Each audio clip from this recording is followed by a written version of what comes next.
Hello everyone, welcome back to the YouTube channel the Maths Express. पिछले video lecture में हमने discuss किया था सैम्पल पेपर फर्स्ट का सेक्शन ए। तो आज के इस वीडियो लेक्चर में हम डिस्कस करने वाले हैं सैम्पल पेपर फर्स्ट का सेक्शन बी। जो सैम्पल पेपर हम डिस्कस करने वाले हैं वो आपके लेटेस्ट सिलेबस पर बेस्ड होगा। सैम्पल पेपर को दो पार्ट में डिवाइड किया है। The first one is section A and second is section B. Section B का जो पैटर्न है उसमें हमारे पास दो पार्ट है। फर्स्ट पार्ट में हमारे पास 1 मार्क के 8 क्वेश्चन है, जिसमें कुछ क्वेश्चन ट्रू फॉल्स पर बेस्ड एंड कुछ क्वेश्चन आपको सॉल्व करने हैं। वही सेक्शन बी के पार्ट बी में हमारे पास वर्ड प्रॉब्लम है, जिसमें आपको 5 क्वेश्चंस मिलेंगे। Out of 5 you have to attempt only 4 questions. So all the things we will discuss in this session. I hope आपने सेक्शन ए कम्प्लीटली सॉल्व कर लिया होगा। अगर नहीं सॉल्व किया है तो डिस्क्रिप्शन बॉक्स में उसका लिंक है, पहले आप उसको सॉल्व करिए, उसके बाद आपको सेक्शन बी सॉल्व करना है। तो शुरू करते हैं सेक्शन बी के पार्ट ए क्वेश्चन नंबर 1 के साथ। तो सेक्शन बी का part A question number 1 which is based on true false. First question है 4837 into 4000 is equal to 48370 into 400। These two are equal और नॉट। लेफ्ट हैंड साइड आपका right hand side के equal है या नहीं। अगर आपको ये चीज़ें समझ में आती है तो वेल एंड गुड। अगर नहीं आती है तो आपको डायरेक्टली प्रोडक्ट कर लेना है। बहुत ही आसान सी चीज़ें होती हैं, प्रोडक्ट करेंगे तो इजीली सॉल्व हो जाएगा। 4 से आपको बेसिकली इस नंबर को आपको मल्टीप्लाई करना है। 4837 इंटू अगर 4 करेंगे आप, और यहाँ पे आपको मल्टीप्लाई करना है 4837 को 4 से ही मल्टीप्लाई करना है। उसके बाद आपको देखना है नंबर ऑफ जीरोज़ कितने हैं। नंबर ऑफ जीरोज़ यहाँ कितने हैं, 3। अगर यहाँ प्रोडक्ट में नंबर ऑफ जीरोज़ देखेंगे तो यहाँ पे भी 1 जीरो यहाँ पे है और 2 जीरो हमको जिससे मल्टीप्लाई करना है वो है। यहाँ पे आपको देखेंगे कि तीनों जीरो यहाँ पर है। अगर आपको बेसिक्स पता है मल्टीप्लिकेशन का, नंबर ऑफ जीरोज़ जब भी किसी मल्टीप्लिकेशन में टोटल नंबर ऑफ जीरोज अगर सेम होते हैं तो बाकी का प्रोडक्ट अगर सेम हो तो नंबर ऑफ जीरोज के साथ साथ तो पूरा प्रोडक्ट भी सेम होता है। तो इसमें हमको सिर्फ मल्टीप्लाई करना है 4 से और बाकी यहाँ 3 जीरो लग जाएंगे। सिमिलरली यहाँ पे भी हमको 3 जीरो लगाने हैं और 4 से मल्टीप्लाई करना है, क्योंकि अब देखिए 4837 इंटू 4 4837 इंटू 4 के इक्वल होने वाला है। तो आपको बिना किसी देरी के इसमें ट्रू और फॉल्स बेस्ड क्वेश्चन है। हेंस हमारा पार्ट ए जो है वो ट्रू होगा, क्योंकि दोनों हमने वेरीफाई कर लिए। इस टाइप के क्वेश्चन में आपको लॉजिकली सोचना होता है। आपको कोई भी क्वेश्चन सॉल्व नहीं करना है, लॉजिकली आपको देखना है कि कितने नंबर ऑफ जीरोज आपके लेफ्ट हैंड साइड और राइट हैंड साइड में है। Next question, 1 kilometre is equal to 10 lakh centimetre. Is it correct और नॉट, ये हमको चेक करना पड़ेगा। चेक करने के लिए आपको टेबल पता होनी चाहिए। तो टेबल में आपको ये पता होना चाहिए किलो, हेक्टो, डेका, देन हमारे पास मीटर। ओके, मीटर के बाद हमारे पास आता है decimetre, centimetre and the last one is millimetre. तो इस क्वेश्चन को सॉल्व करने के लिए आपको मेजरमेंट का बेसिक्स यूनिट के बारे में पता होना चाहिए। अगर हम देखेंगे किलो से मिलीमीटर तक जो हमारा यूनिट का डिवीजन है, जो हमारे लेंथ मेजरमेंट की बेसिक यूनिट है, वो धीरे धीरे छोटी होते जा रही है। किलोमीटर बड़ी यूनिट है और मिलीमीटर इनमें सबसे छोटी यूनिट है। अगर आप यहाँ देखेंगे किलो से हेक्टो जाने के लिए हमको कितने स्टेप डाउन आना है, तो आप देखेंगे कि हम 5 स्टेप डाउन आ रहे हैं।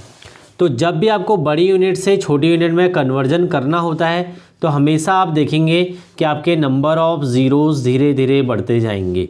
क्या 1 किलो में 1 लाख सेंटीमीटर होते हैं या 1 किलो में 10 लाख सेंटीमीटर होते हैं, अभी आपकी चॉइस है। आपको ईजिली दिख रहा होगा कि 1 किलोमीटर में 1 लाख सेंटीमीटर होते हैं। सो this is the wrong statement, तो ये हमारा फॉल्स कैटेगरी में आ जाएगा। नेक्स्ट क्वेश्चन, सी पार्ट, जिसमें हमको लिखा है area of square is equal to the sum of all its side. अब हमको इसमें चेक करना है कि क्या area of square sum of its side होता है, यस और नो। आंसर इज नो, क्योंकि एरिया होता है प्रोडक्ट ऑफ इट्स साइड। तो area of square product of its side होता है। So that's why this statement is wrong. Sorry, statement is in false category. Next question, D part, 800 dm is equal to 8 dm। आपको ये पता होना चाहिए कि dm बड़ी यूनिट होती है या dm बड़ा होता है। अगर आपको ये याद है तो वेल एंड गुड। अगर आपको याद नहीं है तो आपको एक चीज़ देखना है कि Tehri dam is greater then the dm of Tehri. तो एक तो है DM of Tehri and second one is Tehri dam. तो साइज में कौन बड़ा है, टिहरी डैम। सो टिहरी डैम बड़ा है तो 800 dm 8 dm के इक्वल नहीं हो सकता। इंस्टेड ऑफ ऐसा हो सकता है कि 8 dm is equal to 800 dm। क्योंकि 1 मार्क का क्वेश्चन है, आपको डायरेक्ट इतना पता होना चाहिए कि DM is the bigger unit of length than DM। अब DAM और DM में आप कैसे डिस्टिंग्विश करेंगे ये आपको याद रखने का तरीका। डेकामीटर मीन्स DAM, तो आपको इस तरीके से याद रखना है। DA इसलिए लिखा रहता है क्योंकि डेका में DA आता है, सो दैट्स वाई DA। तो आपको याद रखना है DA is greater then DM, और अगर आपको ऐसे याद नहीं रहता है तो Tehri dam is greater then DM of Tehri. तो इस तरीके से आपको इस क्वेश्चन को याद रखना है। तो हमारा ये स्टेटमेंट भी फॉल्स कैटेगरी में लाई करता है। Next question, for a rectangle the sum of length and breadth is equal to half of its perimeter. देख लेते हैं, पहले हम देखेंगे पेरीमीटर ऑफ रेक्टेंगल क्या होता है। 2L + B। सेक्शन ए में भी हमने डिस्कस किया था रेक्टेंगल का पेरीमीटर, स्क्वायर का पेरीमीटर, रेक्टेंगल का एरिया, स्क्वायर का एरिया। अगेन हमारे पास क्वेश्चन आएंगे इस टॉपिक से। Perimeter is equal to 2 × L + B। हमसे कहा है कि पेरीमीटर का हाफ इक्वल होता है लेंथ प्लस ब्रेथ के सम के इक्वल। ओके, तो हमसे स्टेटमेंट में लिखा हुआ है sir length plus breadth is equal to half of the perimeter of rectangle. Yes, so this is correct, क्योंकि लेंथ प्लस ब्रेथ का सम पेरीमीटर के हाफ के इक्वल है। P/2 मीन्स किसी भी नंबर को अगर 2 से डिवाइड करते हैं तो उस नंबर का हाफ हो जाता है। लेट अस सपोज हमारे पास टोटल 10 है, 10 का अपन 2 करा तो 5 हो जाएगा। सो 5 इज़ द हाफ ऑफ 10, ये हम बोल सकते हैं। तो इस तरीके से ये स्टेटमेंट हमारा correct. Next question, 2.7 is less than 2.07। Check कर लेते हैं। 2.7, 2.7, 2.07, 2.07। अब आपको मैंने सेक्शन ए में ही बताया था कि अगर आपको 2 नंबर ऐड करने हैं तो आप क्या करिए, डेसिमल के बाद नंबर को इक्वेट कर दीजिए। तो इसके बाद हम 2 डेसिमल रख देते हैं। अब आपको डेसिमल के बाद के डिजिट चेक करने हैं। ये 70 है और ये 07 है। So which one is greater? So this is greater than this. आपको डेसिमल से पहले का नंबर सेम दिया है, बाकी के आपके नंबर चेक करने हैं तो आपको इस तरीके से 0 ऐड करके यहाँ पे नंबर को चेक कर लेना है। So this is greater than this, so that's our statement is false. Next part G, जिसमें हमको गिवन है 100% of 1 is equal to 100। 100% again percentage में क्वेश्चन है। 100% means 100/100, of means multiply and 1। ये 100 से 100 कैंसिल तो 1 आएगा। 1 × 1 इज इक्वल टू 1। हमारा आंसर 1 है, यहाँ 100 लिखा हुआ है, answer is wrong. Okay, simple सा क्वेश्चन था। 100% ऑफ 1 कितना होगा? 100% ऑफ 1 100 ही होगा। किसी भी नंबर का 100% वो नंबर खुद होता है। जैसे हमने लिखा 100% ऑफ 50 तो answer is 50। 100% of 200, 100% of 200, so answer is 200। Because 100/100 इस केस में कैंसिल आउट होने वाला है और हमारा आंसर इंटू 1 करके 100 ही आएगा। सो किसी भी नंबर का 100% वही नंबर होता है जो हमसे क्वेश्चन में पूछा होता है। ओके, नेक्स्ट एच पार्ट, बहुत ही इंपॉर्टेंट क्वेश्चन है, one of the most important logical question भी है। Perimeter of square is equal to 16 centimetre, तो उसका एरिया भी 16 होगा। तो ये ट्रू है या फॉल्स है, ये हमको चेक करना पड़ेगा। किसी भी स्क्वायर का पेरीमीटर एज वेल एज उसका एरिया सेम हो सकता है, नहीं हो सकता है? हो सकता है। देखिए कैसे होगा। पेरीमीटर ऑफ स्क्वायर दिस, तो पेरीमीटर क्या होता है? 4 × साइड, तो 4 × side is equal to 16। Side is equal to 16/4, 4 से 4 कैंसिल, तो साइड हमारे पास आ गई 4 centimetre. Now area of square, area of square होता है side into side. Okay, side into side and side is 4 centimetre, तो 4 × 4 16 centimetre square. So this is a true statement and as well as most important question कि किसी भी square का perimeter as well as area same हो सकता है। सो इस तरह से हमने सेक्शन बी का पार्ट ई सॉल्व कर लिया है। Now we are moving towards part B, जिसमें हम सभी वर्ड प्रॉब्लम को देखेंगे जो भी हमारे पास पार्ट बी में दिए। तो पार्ट बी का क्वेश्चन नंबर 1 है, जिसमें हमको गिवन है rice consumption of a family per week. A family consume 12 kg 750 gram rice per week. So total consumption हमको बताना है कि 13 वीक के बाद उनका टोटल कंजम्पशन कितना होगा फैमिली का। So rice consumption of the family for 13 weeks, ये हमको फाइंड आउट करना है कि 13 वीक में उस फैमिली का कंजम्पशन ऑफ राइस कितना होगा। ओके, इस क्वेश्चन में आपको पता है डायरेक्टली मल्टीप्लाई कर देंगे। तो इस क्वेश्चन में आपको पता है 12 kg 750 ग्राम को डायरेक्टली मल्टीप्लाई कर देंगे 13 से। 750 ग्राम में है एंड 12 kg में, तो ग्राम को अलग मल्टीप्लाई करेंगे और केजी को अलग मल्टीप्लाई करेंगे। तो पहले हम अलग से मल्टीप्लाई कर लेते हैं। आप इसको रफ में भी मल्टीप्लाई कर सकते हैं, 12 into 13 and second one is 750 into 13। तो मल्टीप्लाई करने के बाद हमारे पास आंसर आएगा 9750 ग्राम एंड 156 केजी। तो 9750 ग्राम को आप एज इट इज नहीं लिख सकते क्योंकि 9750 में 9000 को आपको अलग सेपरेट करना पड़ेगा। सेपरेट करने के बाद आप देखेंगे कि 9000 gram is equal to 9 kg, तो 9 केजी आपको यहाँ से रिमूव करना पड़ेगा। तो इसमें आपको करेंगे क्या, 156 केजी में 9 ऐड करेंगे तो ये 9 इधर ऐड हो जाएगा एंड 750 ग्राम आपको यहाँ पर रहेगा। तो आपका जो आंसर आएगा 750 ग्राम ही होगा और साथ में जो आपका 9 केजी इधर ऐड होगा तो 156 प्लस 9 आप करेंगे तो यहाँ पर आपका आंसर आएगा 165 केजी 750 ग्राम।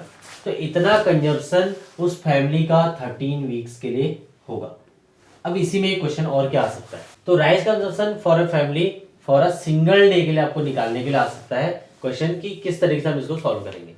तो उसमें आपको क्या करना पड़ेगा, जो भी आपका कंजप्शन दिया हुआ है उसको आप उस केस में 7 से डिवाइड करेंगे क्योंकि यहाँ पर आपको पर वीक मींस एक वीक का दिया है 7 डेज का, आपको 1 डे का निकालना है तो आपको यहाँ पर डिवाइड करना पड़ेगा क्योंकि यहाँ पर 13 वीक्स का चाहिए था, आपको ज्यादा अमाउंट चाहिए तो ज्यादा अमाउंट चाहिए तो इसलिए मल्टीप्लाई करेंगे। अगर आपको कम अमाउंट चाहिए क्योंकि यहाँ पर वीक दिया है आपको 1 डे का चाहिए तो उस केस में आप यहाँ पर डिवाइड करेंगे। तो आपको ये क्लियरली पता होना चाहिए कि आप डिवाइड क्यों कर रहे हैं। आप सिर्फ ये देखते हैं कि हमको इस क्वेश्चन में डिवाइड करना है, मल्टीप्लाई करना है, वो चीजें आपको हेल्प तभी करते हैं जब आपको कॉन्सेप्ट क्लियर होगा कि हम मल्टीप्लाई और डिवाइड क्यों कर रहे हैं। पर वीक 7 डेज 1 डे के लिए क्योंकि अब हमको कम चाहिए और जब हमको कम चाहिए होता है तो हम डिवाइड करते हैं। 13 वीक अब हमको ज्यादा अमाउंट ऑफ राइस चाहिए तो इसलिए हम 13 से यहाँ पे मल्टीप्लाई करें। इस चीज को आपको ध्यान रखना। नेक्स्ट क्वेश्चन, हमको एक लेंथ और ब्रेथ एक हॉल की दी हुई है, हमको उस हॉल में टाइल लगवानी है। तो फर्स्ट ऑफ ऑल अगर हमको टाइल लगानी है उसमें हमको कॉस्ट दिया हुआ है तो कितनी टाइल्स हमको यूज करनी है, एक तो क्वेश्चन ये बन सकता है। एक टोटल कॉस्ट ऑफ टाइलिंग क्या हो सकता है, ये क्वेश्चन हमारा बन सकता है। तो इस क्वेश्चन में हमको लेंथ ऑफ द हॉल दिया हुआ है 7 metre, breadth of the hall दिया हुआ है 4 मीटर। तो हम एरिया ऑफ हॉल निकाल सकते हैं।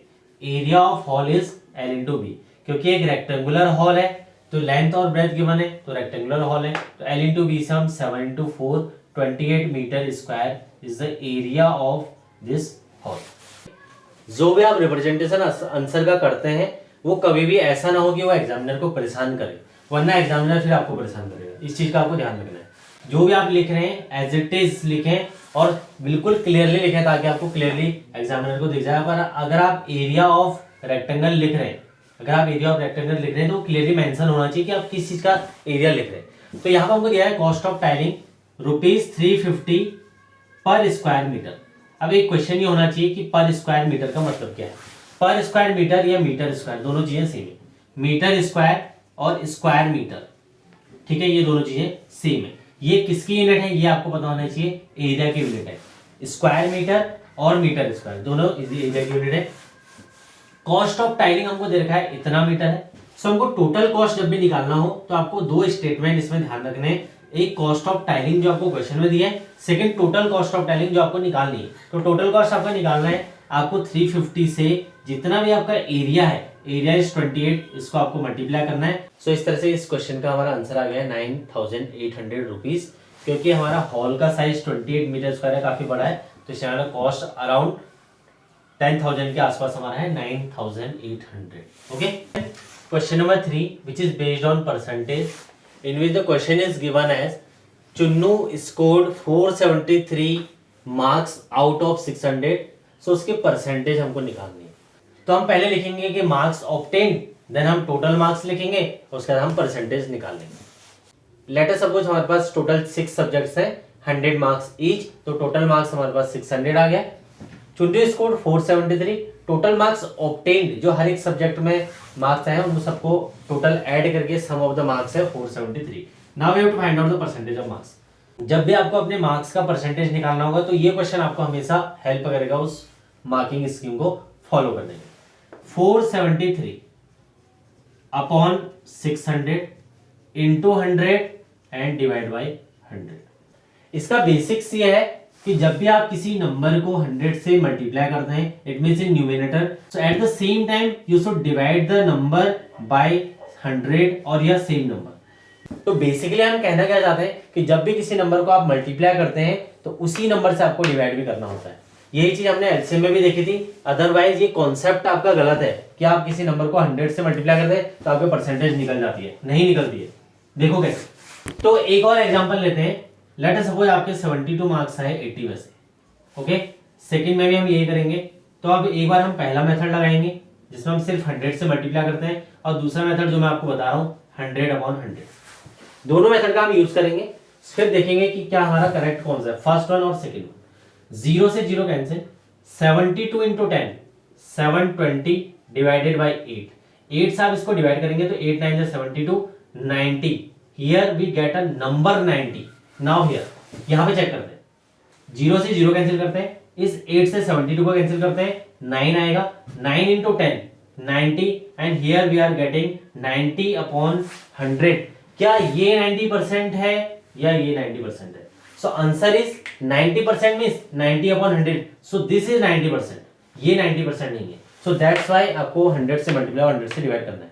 बाय डिफॉल्ट आप ये करते हैं, तो नेक्स्ट टाइम से आपको ध्यान देना है कि ये चीज आपकी गलत है। ये मैंने प्रूव कर दिया यहाँ पे कि क्यों गलत है। तो बेसिकली हम इस क्वेश्चन को इस तरीके से सॉल्व करेंगे। तो 473/600, तो 0 0 0 0 कैंसिल हो जाएगा और 6 से हम इसको डिवाइड करेंगे। आपको इस 100 को कुछ नहीं करना है क्योंकि ये परसेंटेज वाला 100 है। ये आपको बताएगा कि कितनी परसेंट आपकी एक्चुअल है। तो 473 से हम इसको डिवाइड करेंगे। तो आपको 2 डेसिमल तक इसको सॉल्व करना है। तो इस तरीके से मेरा आंसर आ गया है 78.83/100। तो ये मेरा आंसर है, क्योंकि जब भी हमारे पास डिनोमिनेटर में 100 होता है तो उसको हम परसेंटेज लिखते हैं। तो 78.83% इज द करेक्ट आंसर। तो ये हमारा आंसर है। क्या आपको ये पता है 10% का मतलब क्या होता है? 10/100। ओके, तो 10% अगर 10/100 है तो 78.83/100 क्या होगा? 78.83%। आई होप कि आपको पूरा क्वेश्चन परसेंटेज का बेसिक्स भी समझ में आ गया होगा, क्यों हम परसेंटेज को इस तरीके से सॉल्व करते हैं और क्यों ये मेथड हमारे पास गलत है। Okay, next question, question number 4। तो पिछले क्वेश्चन में हमने देखा था चुन्नू के 78.83% मार्क्स आए थे। नेक्स्ट क्वेश्चन नंबर 4, जिसमें हमको दिया है कि monthly saving of Alok is equal to 15% of total income. Okay, let हमने मान लिया कि टोटल इनकम ऑफ आलोक भी x है। एक चीज और हमको गिवन है कि जो उसकी सेविंग है, सेविंग ऑफ आलोक जो करता है, तो आलोक की सेविंग टोटल 750 रुपीज है। इट मीन्स 15% ऑफ टोटल, यानी कि 15% ऑफ x की वैल्यू 750 दी हुई है। तो saving of Alok 15% of total, total is x, इसकी वैल्यू हमको 750 दी हुई है। यहां से हम x फाइंड आउट करेंगे। 15% means 15/100, of means multiply x 750। तो x की वैल्यू जब हम निकालेंगे, जो हमारा डिनोमिनेटर में रहता है वो मल्टीप्लाई हो जाता है, और जो न्यूमरेटर में रहेगा वो हमेशा डिवाइड में आएगा। तो यहाँ से 15 के टेबल से 15 1 जा एंड 15 5 जा, और यहाँ एक 0 भी आएगा तो ये 50 हो जाएगा। तो 50 इंटू 100, तो इसका आंसर आ जाएगा 5000 रुपीज। तो total monthly income of Alok will be ₹5000। तो इस तरीके से हमारा क्वेश्चन का आंसर निकलेगा। नेक्स्ट क्वेश्चन सेक्शन बी का लास्ट क्वेश्चन है, जो कि एक डेटा हैंडलिंग पे बेस्ड क्वेश्चन है। हमको 5 क्लासेस दी हुई हैं, class 1st, 2nd, 3rd, 4th and 5th। Okay, number of student in class are given 20 student first class, 25, 35, 20 and then 40 student in 5th class. So हमको इसका बार ग्राफ रिप्रेजेंट करना है। Bar graph से हमको पूरा डेटा को represent करना है। देखते हैं बार ग्राफ कैसे बनाता है। तो बार ग्राफ बनाने के लिए आपको डेटा को रिप्रेजेंट करना होता है वाई एक्सिस और एक्स एक्सिस में। आपको क्लियरली ये चीज़ पता होनी चाहिए कि वाई एक्सिस में आप क्या रिप्रेजेंट करने वाले हैं, that is number of students. ये आपको लिखना है। अगर आप इसको नहीं लिखेंगे तो it means there is no meaning of this graph. Okay, so number of student in Y axis, here number of classes, या आप क्लासेस भी लिख सकते हैं, क्लासेस 1 to 5। तो 5 क्लासेस हैं आपकी 1 to 5। नंबर ऑफ स्टूडेंट आपके हाईएस्ट 40 है, इसलिए मैंने 40 तक आपका डेटा लिखा हुआ है। आप 50 तक भी इसको ले जा सकते हैं, बट एटलीस्ट आपका डेटा जहाँ तक दिया है वहाँ तक आपको रिप्रेजेंटेशन करना है। तो इसमें हम फर्स्ट क्लास का ग्राफ बना देते हैं, जिसमें नंबर ऑफ स्टूडेंट 20 है। तो 20 तक का हम ग्राफ बनाएंगे।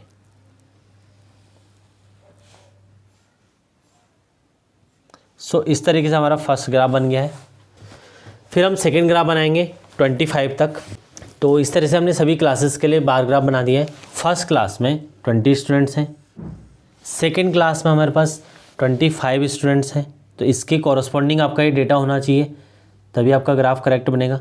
सेकंड, हर एक ग्राफ की जो विड्थ है वो आपके सेम होने चाहिए, तभी आपका ग्राफ करेक्ट होगा। थर्ड क्लास में 35 स्टूडेंट हैं, तो इसके कॉरस्पॉन्डिंग 35 के हम यहाँ पर डेटा ले लेंगे। देन हमारे पास 20 स्टूडेंट्स हैं फोर्थ क्लास में, तो 20 स्टूडेंट हैं।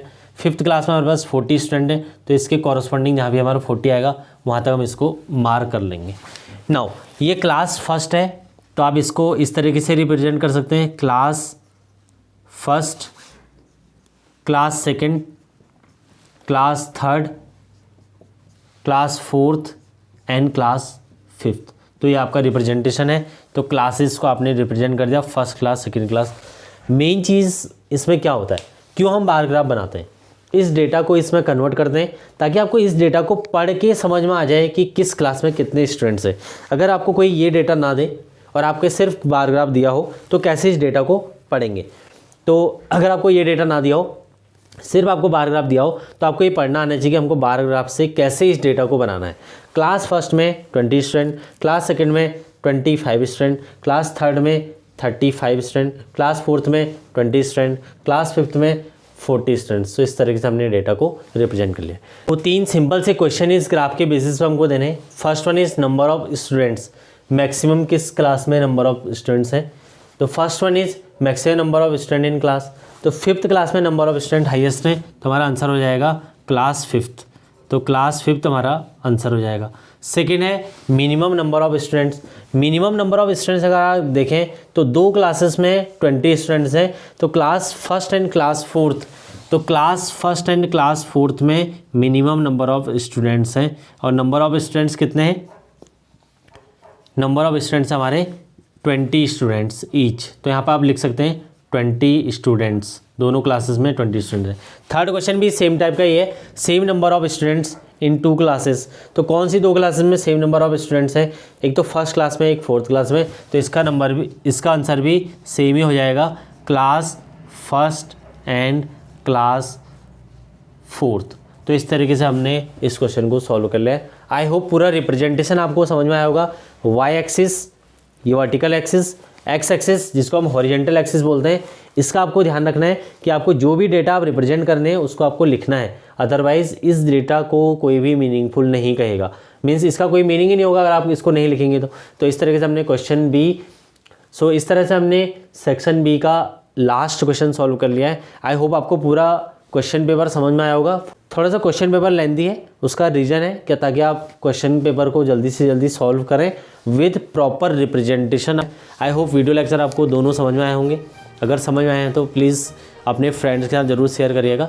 किसी तरीके से आपको किसी भी टॉपिक में अगर डाउट होता है तो कमेंट बॉक्स में बता के आप उस पर्टिकुलर सेक्शन में मैं ज़रूर वीडियो बनाने की कोशिश करूँगा। तब तक के लिए गुड बाय, टेक केयर, खुश रहो, सीखते रहो, जय हिंद।